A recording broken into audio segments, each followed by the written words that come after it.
시간에는 베들레헴까지 가서 라는 말씀을 통해서 함께 은혜를 받는 시간이 되었으면 하는 것입니다. 성탄의 소식이 온 누리 가운데 제일 첫 번째 맞이하는 사람이 박사들이 아니고 여기에 양떼를 지키는 목자들이라고 하는 데 있어서 우리에게 이와 같은 이 사실은 우연히 이루어지는 사실이 아니라고 생각할 수가 있습니다. 우리 성경에 보면 위대한 지도자들이나 족장들이 대개 그이가 양을 치는 목자였다고 하는 사실입니다. 야곱은 하란에서 양을 쳤었고 모세는 미디안에서 그리고 다윗은 베들레헴에서 양을 치던 사람이었습니다. 그리고 가장 중요한 것은 양을 친다고 하는 이 사실 앞에서 그것이 바로 메시아 예수 그리스도의 사역에 이해되고 있다는 점에서 중요한 사건입니다.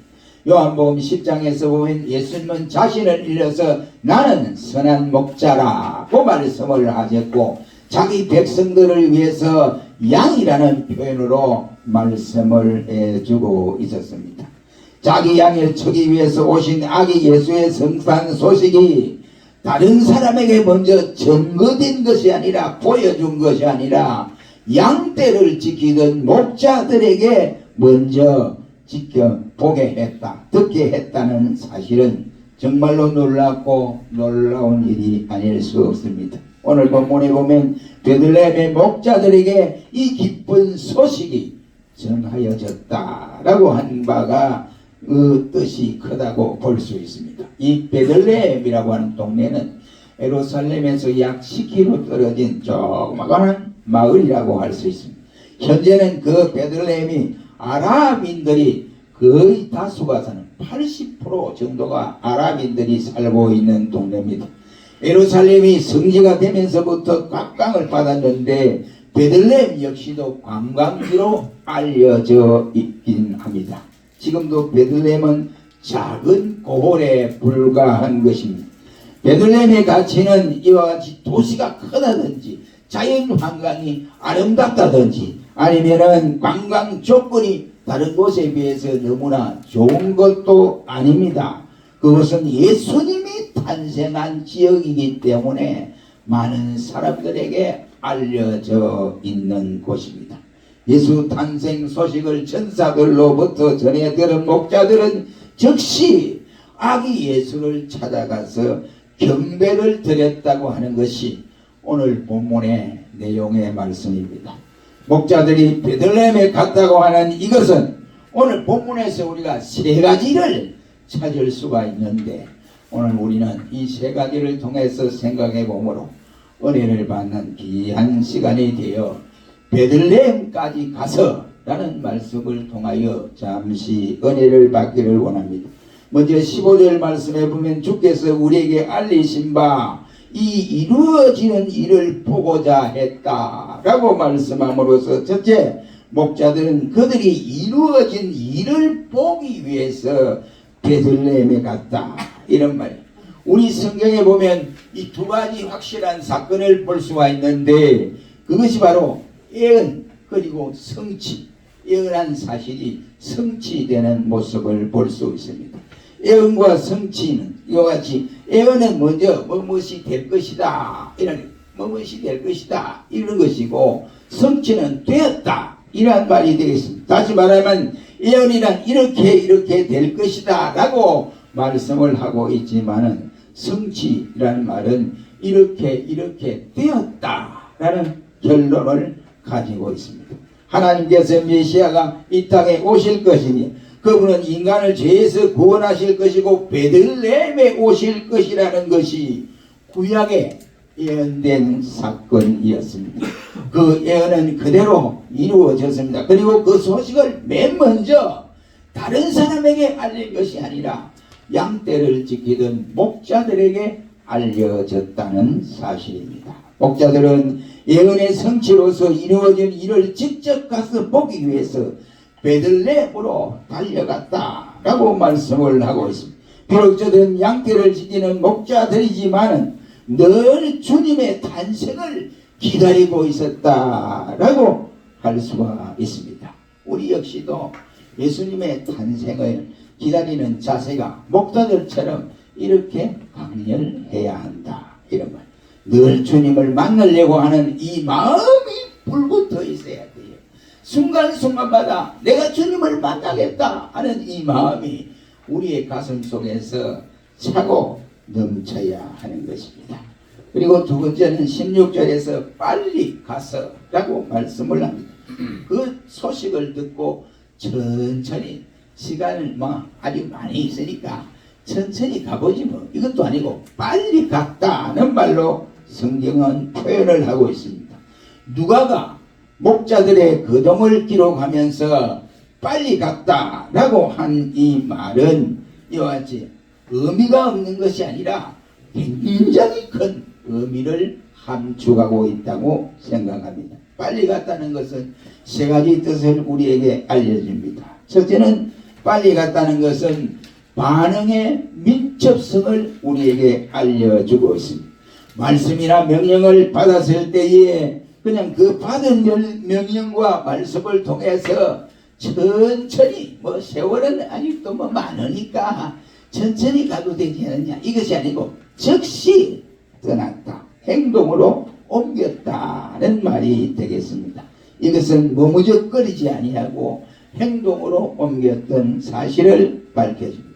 우리 성경에 보면 포도원에 이 아버지가 이제 포도원을 하고 있는데 큰아들에게 말합니다. 아들아, 오늘 포도원에 열에 거들어 이제 포도를 거둬들이는데 너희 가서 일 좀 해라. 그랬더니 예, 가겠습니다. 이랬습니다. 종들도 거기 일하고 있다. 가겠습니다. 이랬습니다. 그 둘째 아들에게 또 묻습니다.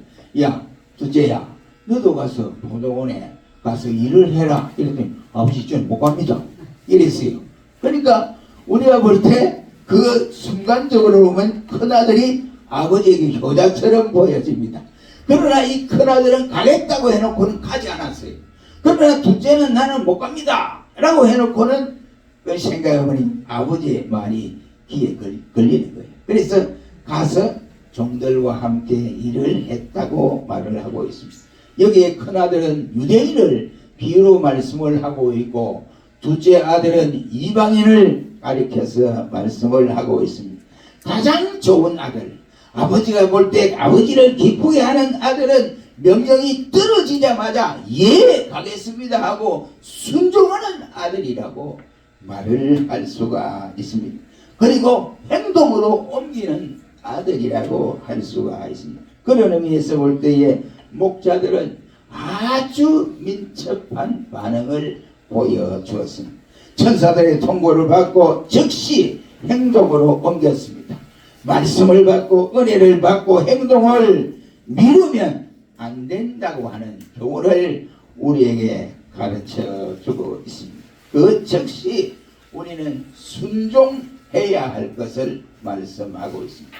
우리 모두가 모든 일에서 내가 순종할 때 하나님 앞에서 큰 유익이 되지만 그러나 순종하지 못하고 불순종할 때에 내게 돌아오는 축복의 역사는 일어나지 않습니다.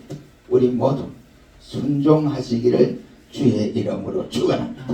또 빨리 갔다는 이 뜻은 둘째로 말씀에 대한 신뢰를 나타내주는 말씀입니다. 그들은 천사의 가르침을 믿었기 때문에 빨리 갈 수가 있었습니다.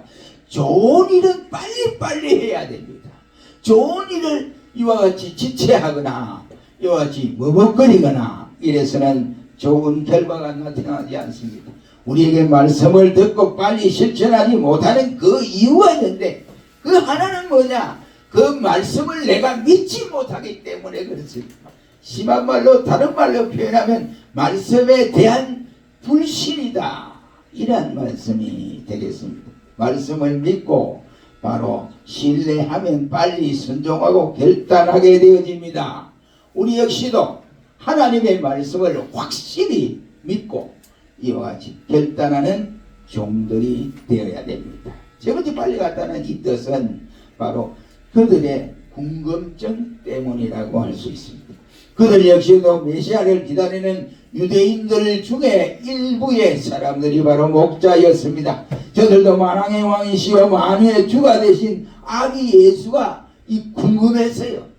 어디에 어떻게 탄생을 하셨으며 탄생하실 때 건강 상태는 좋으며 그의 얼굴은 어떻으며 그분이 과연 어떤 분인가 이런 모든 것들이 다 궁금하게 여겨졌습니다. 그래서 저들은 빨리 가서 자기들의 눈으로 직접 보고 확인하고 싶었습니다. 그래서 그들은 빨리 갔다라고 할 수 있습니다. 그리고 세 번째는 우리 다같이 20절을 한번 읽어보겠습니다. 20절 시작. 목자가 자기들에게 이르던 바와 같이 듣고 본 그 모든 것을 인하여 하나님께 영광을 돌리고 찬송하며 돌아다니라고 했습니다. 아기를 찾아보았다 이러면 통보를 받고 그냥 즉시로 가지 아니하고 한 이틀이나 3일이나 일주일이나 있다가 가자. 아기가 이제 났는데 뭘 알겠느냐. 그게 좀 더 크고 이와 같이 아기가 또 손짓도 하고 이렇게 할 때 그때 가야 되지 않냐 하고 기다리고 지체하지 아니했습니다. 가서 그 즉시로 가서 아기를 찾아 보았더라고 하는 사실. 그들은 베들레헴으로 갔습니다. 그리고 아기가 나신 곳을 찾았습니다. 여기 찾아서란 말은 바로 그들의 열심과 정확성을 우리에게 알려주고 있습니다. 그래서 예수님께서도 말씀하기를 찾는 자가 찾을 것이다 라고 말을 하면서 우리에게 알려주고 있습니다. 진리를 찾는 사람은 진리를 찾아 만나게 될 것이고 예수님을 찾는 사람은 예수님을 찾아 만나게 될 것입니다. 그러나 죄를 찾고 불의를 찾는 사람은 패배와 파멸을 만나게 될 것입니다. 광명을 찾는 사람은 이와 같이 광명을 찾는 그 사람은 결국은 금을 찾게 될 것이고 지뢰밭을 뒤지는 사람은 그 사람은 지뢰밭에서 이와 같이 지뢰가 터져서 폭발하게 되므로 다칠 수밖에 없게 될 것입니다. 우리들은 길든 짧든 간에 한평생을 살아가면서 여러 가지를 찾아서 두루 다니는 인생들이라고 할 수 있습니다. 다시 말하면 여러 가지 필요 속에서 살아가게 됩니다. 돈도 필요하고 사랑도 필요하고 행복도 필요하고 직업도 필요하고 대필도 필요하고 사랑도 필요하게 되어집니다. 그리고 필요한 것들을 찾기 위해서 동서남북을 헤매기도 하고 피나는 투쟁 노력을 하기도 합니다만은 그렇다고 해서 그것이 다 우리에게 그대로 원대로 이루어지는 것은 아닙니다. 어느 여론조사기관이 직업인들 직장을 다니는 890명을 향해서 직업에 대한 이 만족도를 조사한 일이 있었습니다. 근데 당신들은 당신의 직업에 만족을 합니까? 라고 질문한 응답자가 69.8%가 나는 별로입니다. 만족을 못 느낀다. 이런 만족을 느끼는 사람은 겨우 20%밖에 되지 않았습니다. 대학생 1000명에게 물었습니다. 자기의 이와 같이 전공에 대해서 만족도를 느끼느냐 물었더니 이 대학생 1000명 중에 하는 말이 내 전공에 만족을 누리는 것은 28%에 불과하더라고 했습니다. 여러분 이 조사의 결과는 우리에게 무엇을 교훈해 주고 있느냐 모두가 무엇을 찾고는 있지만은 그가 찾기를 원하는 것을 찾지 못하고 있다. 만족함을 누리지 못하고 있다. 이런 것입니다. 무엇인가를 하고 싶어 하지만은 그 만족하고 있지는 못하다는 말입니다. 이러한 현상은 우리 사회 도처에서 불만의 활화산이 터져서 결국은 분출되어지고 불신으로 이어지고 있습니다. 가정부원의 통계에 보면 갑자기 이혼한 사람들의 숫자가 늘어난다고 합니다. 이게 보니까 자기 생활에 불만족 때문에 이혼을 한다라고 진단이 되어졌습니다. 불만족의 원인이 뭐냐? 불만족 환경 속에서 자랐기 때문이라고 말을 합니다. 오늘 본문에 보면 찬송하며 본연의 위치로 돌아갔던 목자들의 삶을 우리는 조명해 보아야 된다라고 생각합니다. 20절 말씀에 아기 예수를 만나 경배를 드린 목자들은 자기들이 듣고 보고 겪었던 일들로 인해서 하나님께 영광을 돌리면서 찬송하며 양떼가 기다리는 어디로 갔느냐? 들판으로 다시 돌아갔다고 하는 사실입니다. 취직 시험을 보러 갔다가 떨어진 사람이 집으로 돌아오는데 그 얼굴이 좋을 리가 없습니다. 찬송이 나온다고 한다면 그 사람 믿음 좋은 사람이 그거 모르겠습니까? 그런데 이와 같이 만약에 예를 들어서 사람에게 배신을 당한 사람이 배신당하고 돌아서 집으로 돌아오는데 그 얼굴이 밝을 수가 있겠습니까? 찬송 소리가 날 수 있겠느냐 이 말이에요. 그러나 그들은 오늘 본문에 보면 천사의 지시에 따라 예수님을 만나러 갔었고 그곳에서 평화에 예수님을 만나게 되었더라는 것입니다. 그래서 예수님 만난 기쁨 그것 때문에 저들은 찬송하며 자기들의 일터로 돌아갈 수가 있었습니다. 그리스도인은 언제 어디서나 찬송을 부릅니다. 기쁠 때도 찬송을 부르고 슬플 때도 찬송을 부릅니다. 심지어는 죽음을 앞에 놓고도 찬송을 부르는 것이 우리 그리스도인입니다.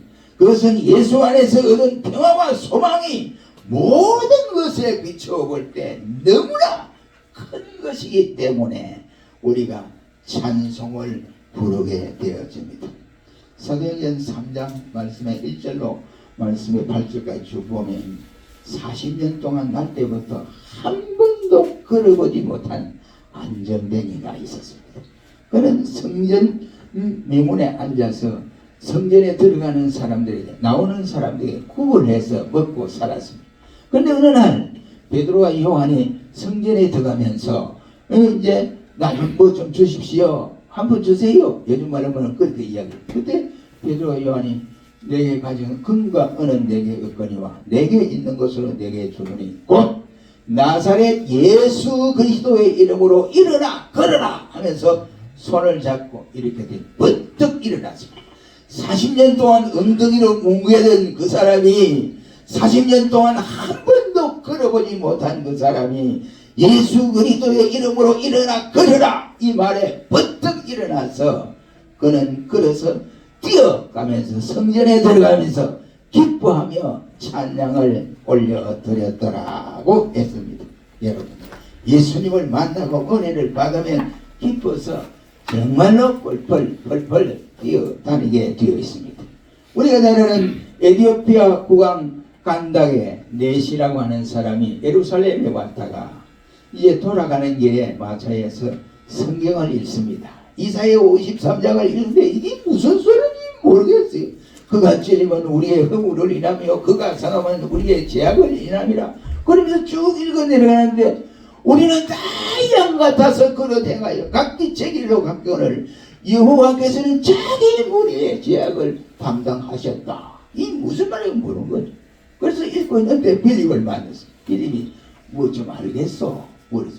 내가 읽어도 이 말씀이 무슨 말씀인지 모르겠다고 했어. 그래서 빌립이 차곡차곡 설명해 주었습니다. 이분이 누구냐? 바로 예수님이십니다. 예수를 믿으면 구원을 받는 사실입니다. 우리는 예수님의 은혜를 받고도 우리가 주님의 뜻을 따라 살아야 하는데 그렇지 못하고 주님의 뜻과는 상관없이 자기 갈 길로 제 갈 길로 갔던 우리 무리였는데 예수님이 그래도 마다하지 않고 믿다 하지 않고 우리를 감싸 주시고 사랑해 주시는 그분이 예수님입니다. 그분이 나를 위해서 양털을 양이 깎을 때 조용하게 가만히 있듯이 나를 위해서 그분이 희생의 제물이 되어주실 분입니다. 라고 이제 해석을 하니까 그것도 깨달은 거예요. 4시간 깨닫고 그렇습니까?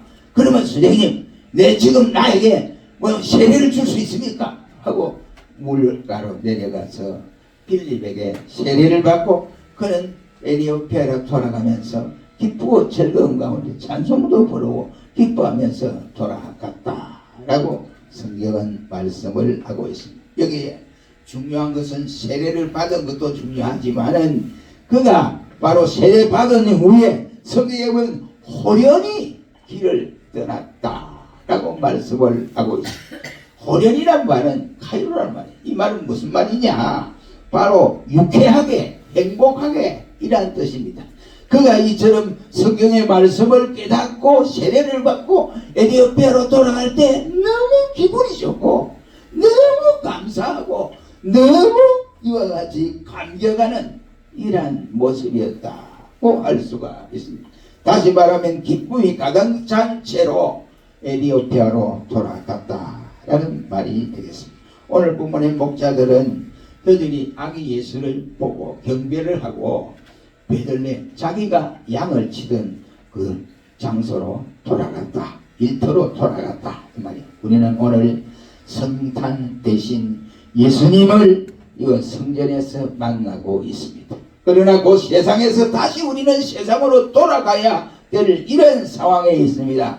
아기 예수를 경배하던 목자들이 찬송하며 돌아간 것처럼 우리들도 찬송하며 우리의 삶의 현장으로 돌아가야 된다. 이런 말이에요. 주님을 내 마음의 구주로 영접한 사람에게는 기쁨과 평화와 찬송이 넘치게 되어 있습니다.